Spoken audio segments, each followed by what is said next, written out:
ini yang nggak tepat, Bang. Nah. Pertanyaan seperti ini. Aduh, berat ini lah. Tanya Ketombe seperti aja itu, kalau Bang. kayak Bang, udah tumbuh ketombe saya kalau udah begini kalau cara tunggu ngobrol. dulu. Bantu, subrek, like dan komen ya teman-teman. Terima kasih. Sebagai Muslim sejati,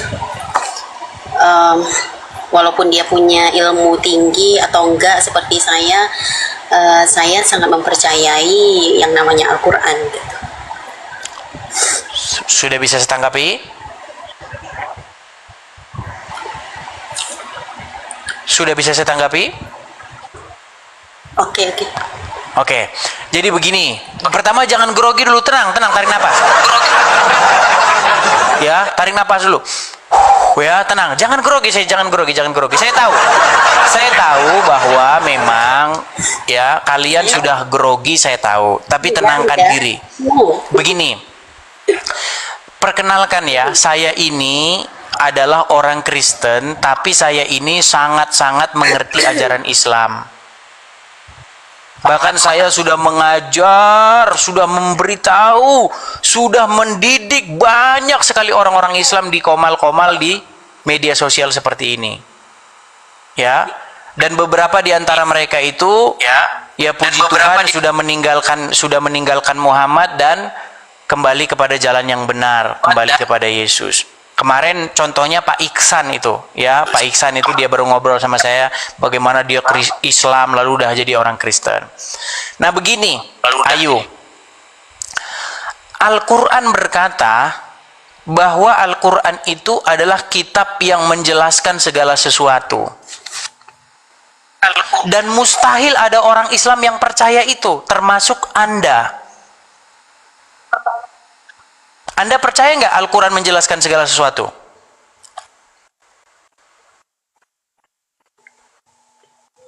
Percaya. Maksudnya Al-Quran itu kan menceritakan kejadian yang lampau, terus yang kejadian akan datang juga ada di situ, yang sekarang juga ada di situ. Oke. Sekarang saya ingin membuktikan bahwa apa yang barusan Anda ucapkan itu adalah dusta yang Anda percayai. Kalau Anda percaya bahwa Al-Quran itu menjelaskan segala sesuatu, coba tolong jelaskan apa fungsi dari seorang laki-laki Islam itu berkhitan menurut Al-Quran. Berkhitan tentu saja ada fungsinya. Ya, apa fungsinya menurut Al-Quran? Itu bukan menurut Al-Quran saja. Mungkin tidak diterangkan secara detail dalam Al-Quran. Tadi gitu katanya Al-Quran menjelaskan segala sesuatu. Iya. Barusan tadi Anda ucapkan Al-Quran menjelaskan segala sesuatu, betul? Al-Quran itu yang pokok-pokoknya. Nah, berarti kan nggak menjelaskan segala sesuatu. Terbukti kan? Terbukti tidak ada yang percaya. Makanya saya bilang mustahil kamu percaya Al-Quran. Mustahil. Al-Quran bilang Quran menjelaskan segala sesuatu. Kamu bilang Quran menjelaskan pokok-pokoknya saja. Makanya saya bilang Quran bilang menjelaskan segala sesuatu, maka tidak ada orang Islam yang percaya. Termasuk Anda, barusan tadi Anda bilang, oh bukan segala sesuatu, tapi pokok-pokoknya saja. Makanya saya bilang, kalau ada orang Islam percaya ayat itu, saya terjun dari Monas. Terjun saya dari Monas. Nggak ada orang Islam yang percaya itu. Makanya ketika orang Islam ditanya tentang agama Islam, mereka nggak buka Al-Quran. Mereka akan buka kitab ulama ini, menurut kitab fulan begini, karangan begini, menurut syekh begini itu yang dibuka. Makanya kitab sucinya orang Islam itu, saya nggak percaya kitab sucinya Al-Quran. Orang setiap menjelasin agama Islam yang dibuka kitab syekh, kitab menurut ustadz ini, menurut kitab ini, nggak ada Al-Quran, nggak ada gunanya. Coba buktikan kalau Al-Quran berguna. Jelaskan apa maksud daripada berkhitan.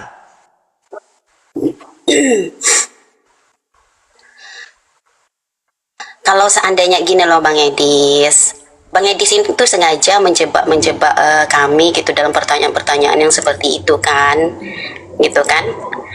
Kalau seandainya Al-Quran itu tidak benar, nggak mungkin orang memakainya sampai sekarang gitu loh.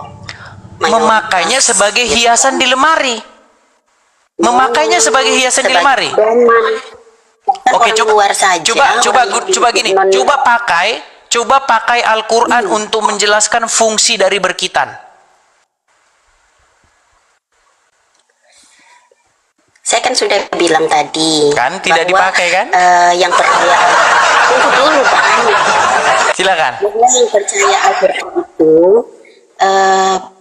bukan saja orang-orang yang saya termasuk orang yang masih banyak yang perlu saya pelajari, yang belum begitu mendalami gitu, walaupun saya orang Islam gitu. Mau saya ajari Al-Quran?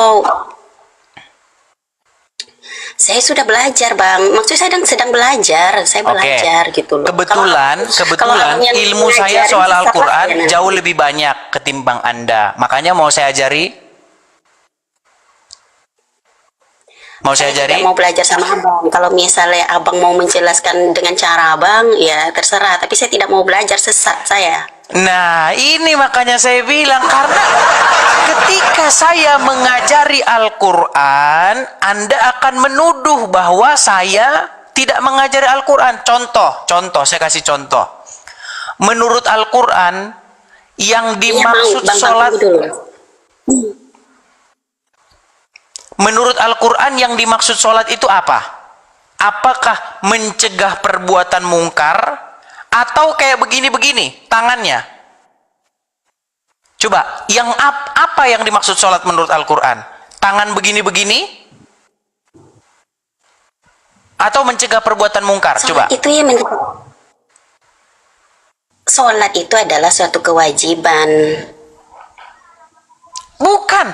Apakah yang dimaksud sebagai sholat menurut Al-Quran?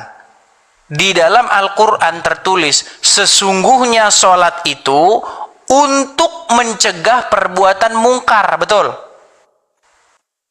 Mencegah perbuatan keji dan mungkar. Ya, sholat itu untuk mencegah perbuatan mungkar. Tetapi yang umat muslim lakukan apa? Umat muslim kan begini-begini. Terus begini-begini. Coba saya tanya, apa hubungannya mencegah perbuatan mungkar dengan begini? Itu kan tata caranya kan? Di Quran mana? Di Quran mana bahwa tata cara sholat begini, terus begini, terus begini? Di mana? Itu kan dijelaskan di hadis Rasulullah. Nah, kan di Al-Quran dijelaskan begini. Terbukti bahwa Al-Quran bagi mereka tidak berguna. Sudah saya bilang, ketika mereka ditanya tentang agama Islam, maka yang dibuka bukan Al-Quran, saudara, bukan Al-Quran. Makanya saya sangat keberatan kalau kalian mengatakan bahwa kitab suci kalian itu Al-Quran. Kitab suci kalian itu Bukhari, Sahih Muslim, kitab kuning, kemudian kitab Syekh, kitab ini, itu kitab suci kalian. Kalau Al-Quran bukan kitab suci kalian, buktinya apa? Buktinya ketika agama Islam ditanya, Al-Quran tidak kalian buka. Gitu loh. Suruh menjelaskan sholat, Quran nggak dipakai. Silakan. Al-Quran itu kan menjelaskan gimana kita memang diwajibkan untuk melaksanakan sholat gitu kan. Terus Allah juga memerintahkan di dalam Al-Quran bahwa ikutilah cara Rasulullah gitu. Gimana? Ayat berapa? Rasulullah itu. Ayat berapa? Saya nggak bisa buka HP, saya nggak ada nih. Kalau ada ayat yang bilang, kalau ada dalam Al-Quran bilang begini, ikutilah tata cara Rasul sholat, saya lompat dari Monas. 2 kali sekarang saya lompat dari Monasnya. Rasulullah juga bilang, ikuti cara saya gitu, cara saya sholat gitu. Oke, Muhammad bilang ikuti cara saya. Muhammad kunut atau nggak kunut?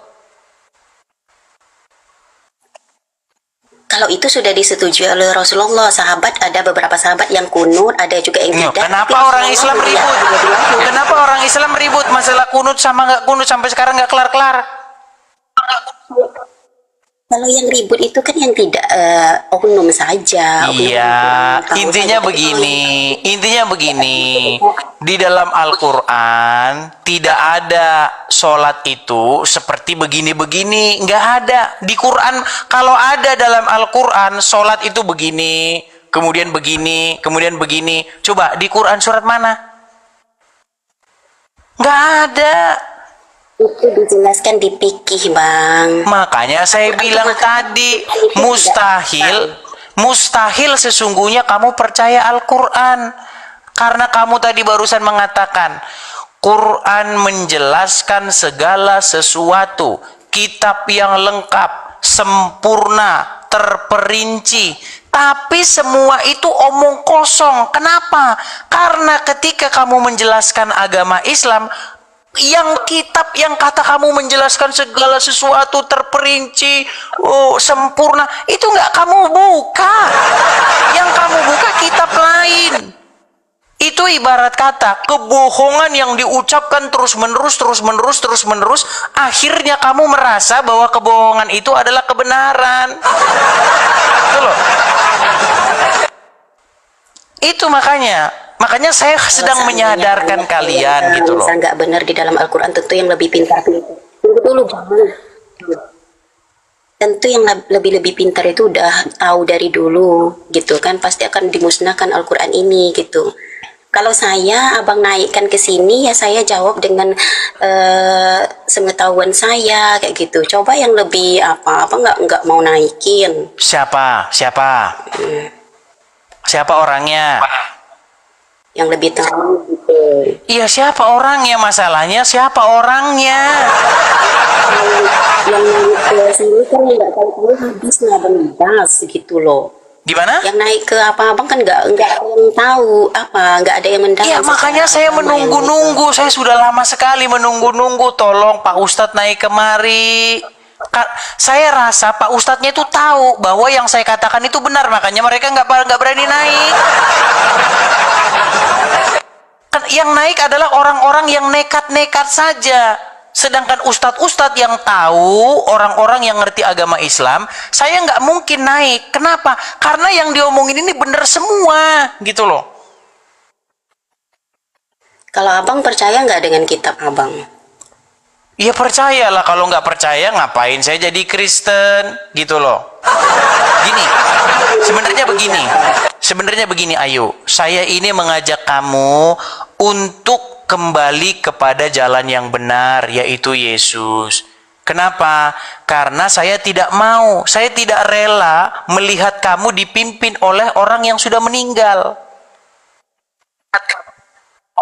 Bagaimana mungkin kamu membuat dirimu dipimpin oleh mayat dalam kubur? Tapi kan itu nabi kami, manusia biasa yang akan meninggal gitu. Iya, bagaimana Dan mungkin? dia cuma meninggal, Begini Bang. loh Ayu. Dia tetap ada di hati kami. Buktinya kami yang tak kenal mengenal. Gini Ayu, kita ini kan sama-sama ingin menuju kepada kehidupan kan? Ingin menuju kepada hidup, betul? Hidup yang kekal, begitu, betul nggak? Betul nggak? Ya. Nah, bagaimana kamu ingin betul. mencapai surga, ingin mencapai hidup yang kekal, tapi dipimpin oleh orang mati? Bagaimana? Itulah Bang ya, Masya Allahnya. Memang nabi kami sudah tidak ada gitu kan.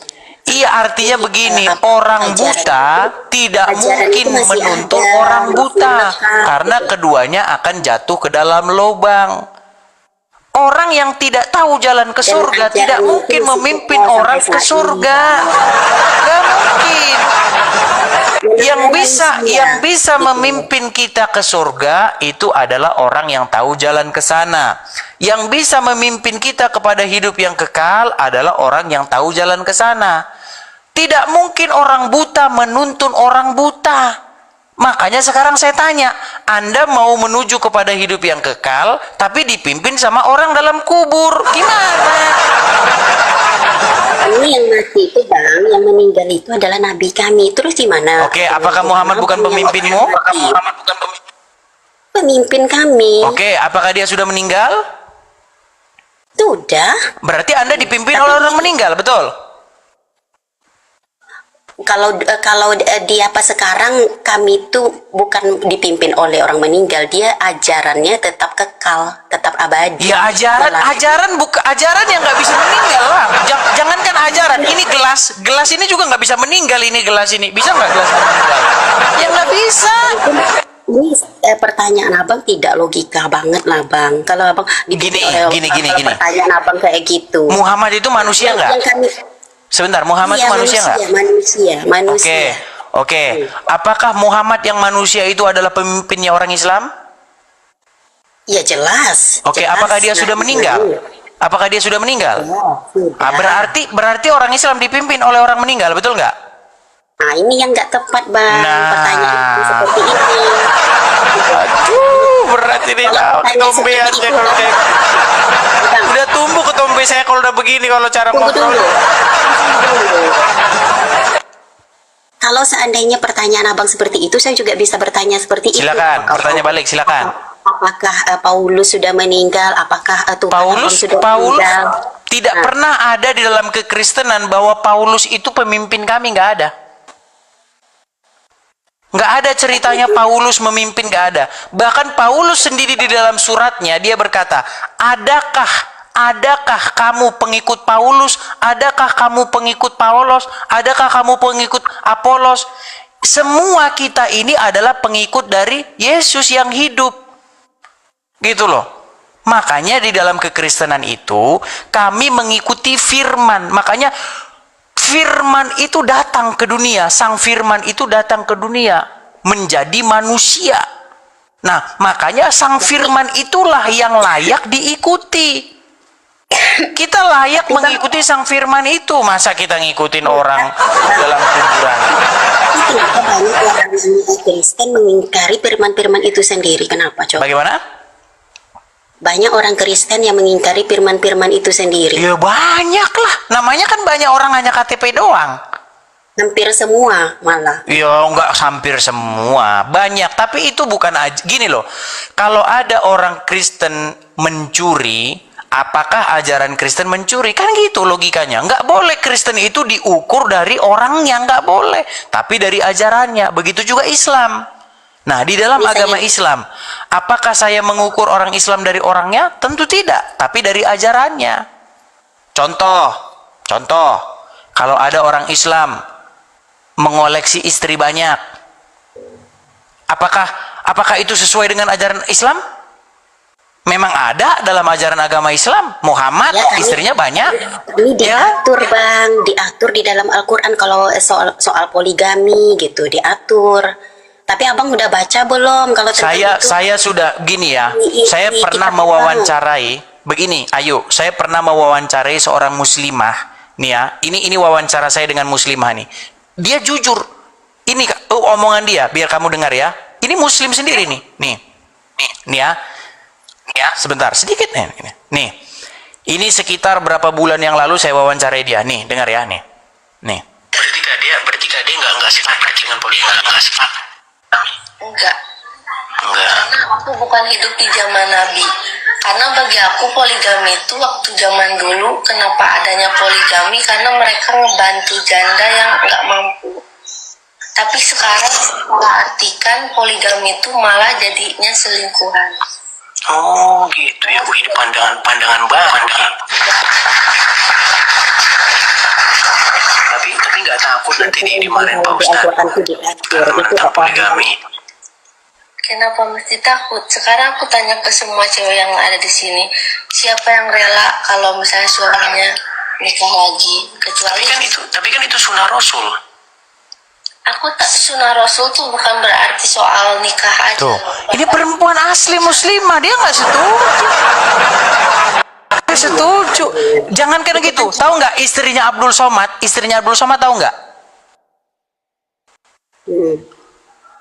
Apakah dia mau dipoligami? Kalau itu kan bukan masalah poligami bang. Ini udah ustadz, udah ulama. Aagim tahu? Aagim tahu? Apa yang terjadi ketika Aagim menikah lagi? Cerai tadinya. Aduh, jadi udahlah. Janganlah kita bermunafik-munafik. Sekarang begini loh ya, sekarang begini. Ketika manusia pertama kali diciptakan, apakah Adam diciptakan dengan Hawa dan Hiwi dan hiwi? Enggak. Kembali kepada fitrahnya kan. Kalau abang singgung tentang poligami di Islam gitu, padahal sudah diatur di dalam Al-Quran kalau mampu gitu kan.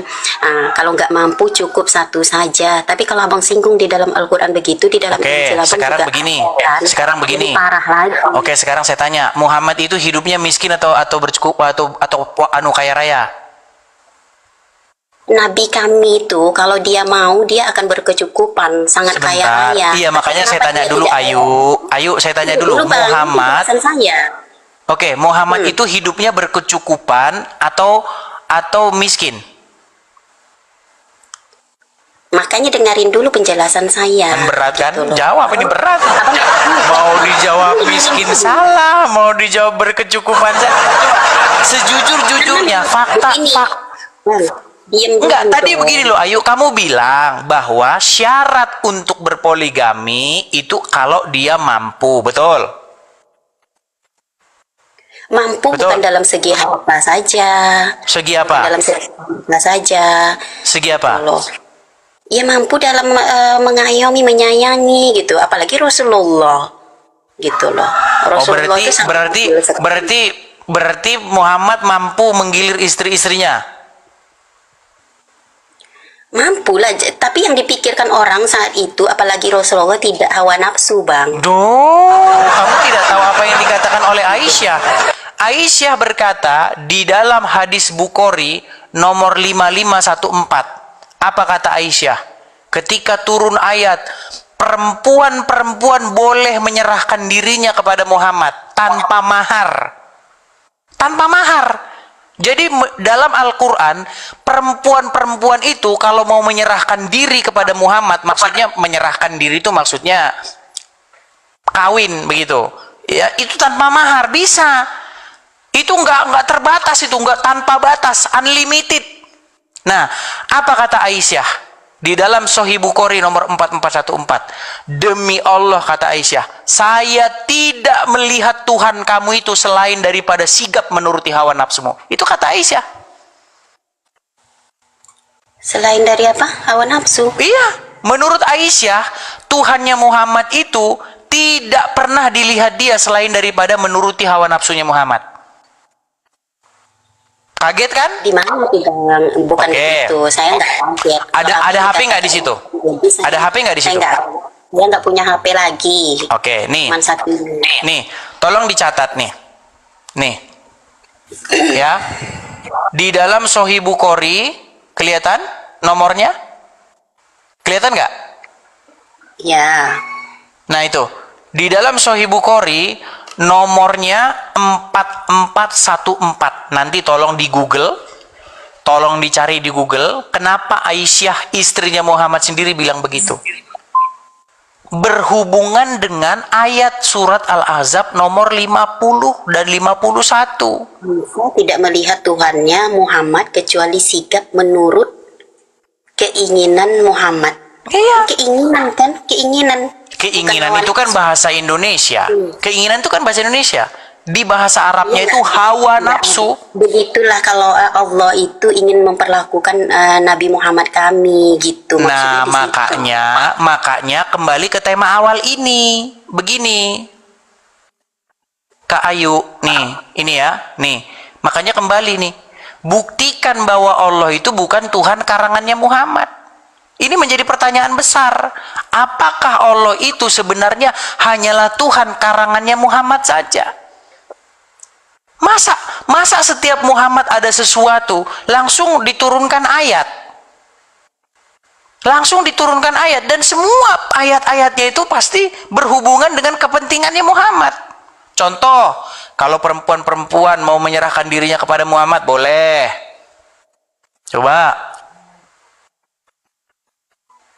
Coba dari mana kamu tidak curiga? Apa jangan-jangan itu hanya akal-akalannya Muhammad saja? Di dalam kitab Taurat apa dikatakan? Jangan kamu mengingini istri sesamamu. Jangan, nggak boleh. Ya kan? Tuhan membenci perceraian di dalam hukum Taurat itu. Di dalam Bible. Tapi apa ada dalam Al-Quran? Coba. Kenapa Bang? Di dalam Bible, Tuhan itu membenci perceraian.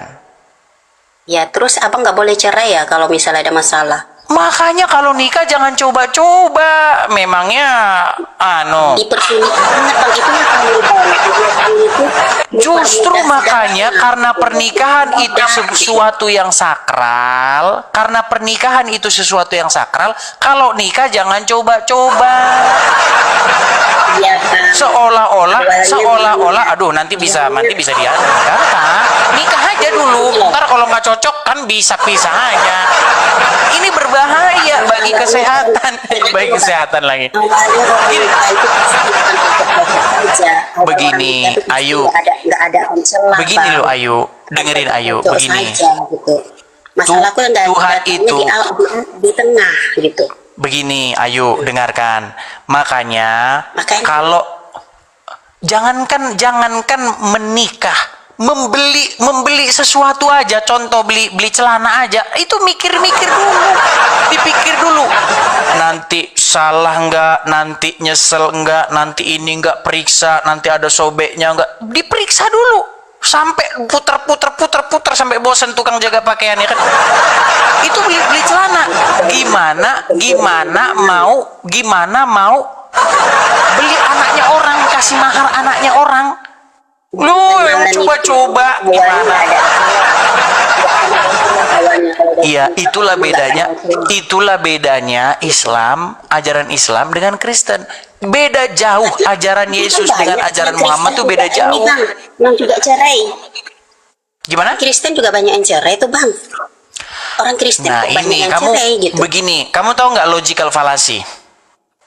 Kecacatan berpikir, tahu nggak kecacatan berpikir? Kamu melakukan kecacatan berpikir.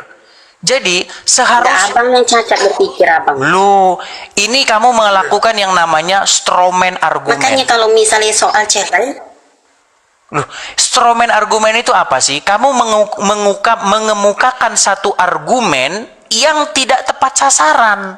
Seharusnya yang kamu serang itu ajaran Kristen, bukan orang Kristennya. Nggak boleh begitu, pola pikir tuh nggak boleh begitu. nah begitu juga Abang tadi. Kalau ada misalnya kesalahan di dalam Islam, Abang sangkutkan di Al-Quran. Padahal itu kan Loh, oknum. itu Al-Qur'annya bukan Orangnya harus oknumnya. disalahkan, bukan Dulu kok oknumnya? Muhammadnya langsung yang saya bilang. Bang, Gimana sih? terus Muhammadnya gimana yang langsung. LGBT Sebentar gini.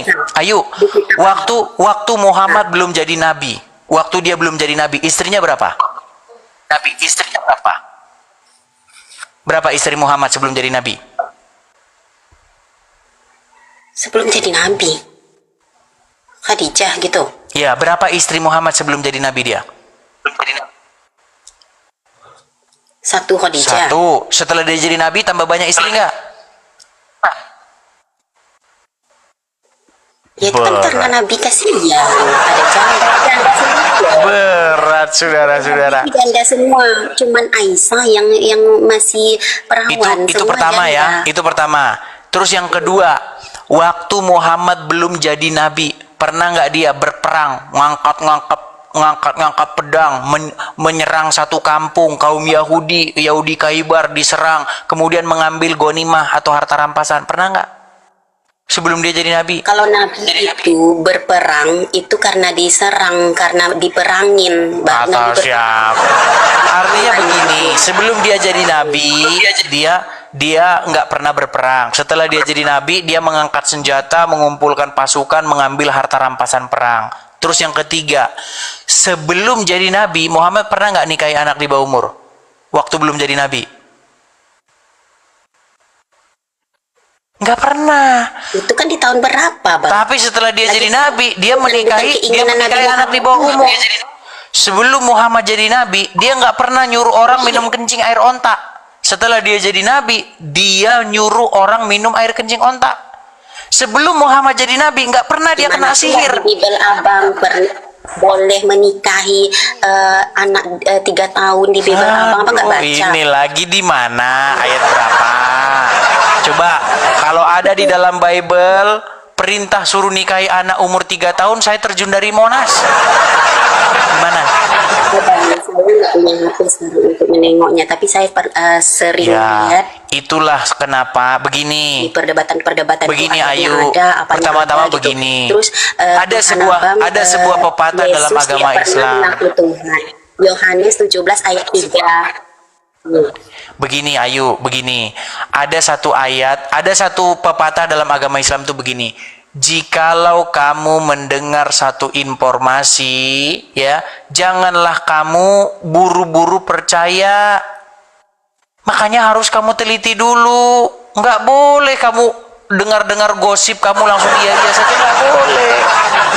Begitu loh. Harus diperiksa dulu kebenaran informasinya.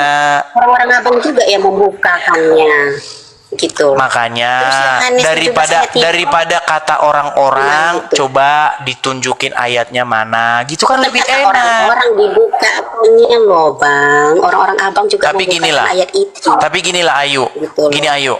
Tentang kamu- diperbolehkan LGBT Di juga dalam ada. di dalam agama Itu. Islam, di dalam agama Islam saya tanya, agama Islam percaya kepada Yesus enggak? Sama siapa? Di dalam agama Islam percaya kepada Yesus enggak? Kalau kami percaya kepada Nabi Isa sebagai Nabi Allah juga. Gitu. Oke, percaya kepada Nabi Isa. Oke, Nabi Isa di dalam Al-Quran akan datang kembali, di dalam agama Islam akan datang kembali, betul? Ya. Oke. Datang kembali. Oke. Kemudian menurut agama Islam Muhammad itu nabi terakhir, betul? Iya betul, sangat Oke. betul. Setelah Muhammad nanti ada nabi lagi nggak? Nggak ada. Loh, katanya Nabi Isa akan datang. Gimana sih? Nabi Isa akan datang nggak? Sebelum Nabi Muhammad. Iya, nanti Nabi Isa setelah sebelum Muhammad Nabi ada Nabi Isa datang nggak? Nabi Isa. Nah itu bukan pertanyaan bang. Nabi Isa Loh, itu akan datang kembali. Pertanyaan loh. Gini, Muhammad kan sudah meninggal, betul? Karena tugasnya Pelan-pelan, ayo pelan-pelan. Muhammad kan sudah meninggal, betul? Gitu loh. Muhammad sudah meninggal, betul? Oke, setelah Muhammad meninggal ini, besok akan datang Nabi Isa, betul?